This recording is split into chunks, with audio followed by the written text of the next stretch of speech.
ज्वानी माणे ज्वानी यार खोले कारा कुंडड़ा वार काढ़ी खट ते जद वेही मुँह वेड़े विहंदो कर। ज्वानी माणे ज्वानी यार खोले कारा कुंडड़ा वार काढ़ी खट ते जद वेही मुँह वेड़े विहंदो कर।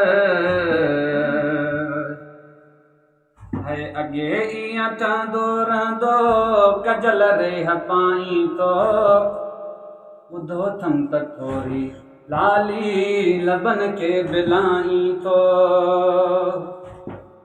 साईं सकलन बादशाह अगे इयां चंदो रहंदो कजल रेह पाई तो ॿुधो थम त थोरी लाली लबन के बिलाई तो।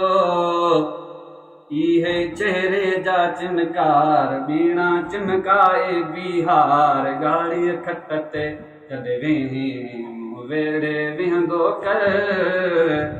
ज्वानी माणे ज्वानी यार खोले कारा कुंडड़ा वार गाड़ी खट ते जद वेही मुँह वेड़े विहंदो कर।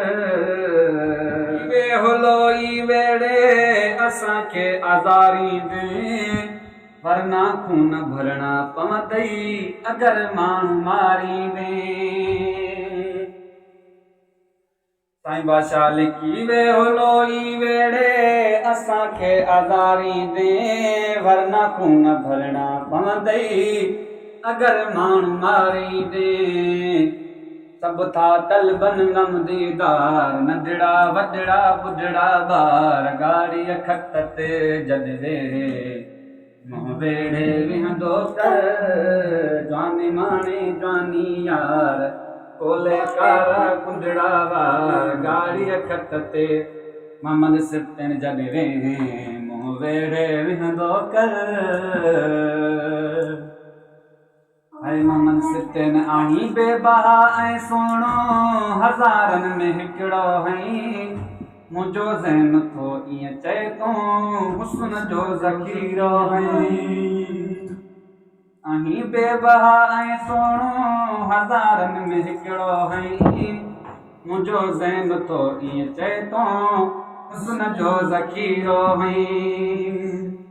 वाह वाह जान बजल वेदार ॼण था चमकन लाल जवार गाड़ी खट ते जद वेही वेड़े विहंदो कर। ज्वानी माणे ज्वानी यार खोले कारा कुंडड़ा वार गाड़ी खट ते जद वेही मुँह वेड़े विहंदो कर।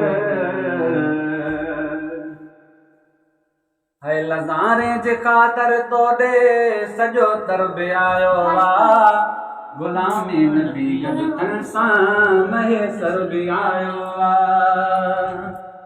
है नज़ारे जे ख़ातिर तोॾे सॼो तरब आयो आ गुलामी नबी गॾु तन सां महेसर बि आयो आ। तुंहिंजी मोहबत में मन तार चरिया थींदा माण्हू हज़ार गाड़ी खट ते जद मुँह वेड़े विहंदो कर।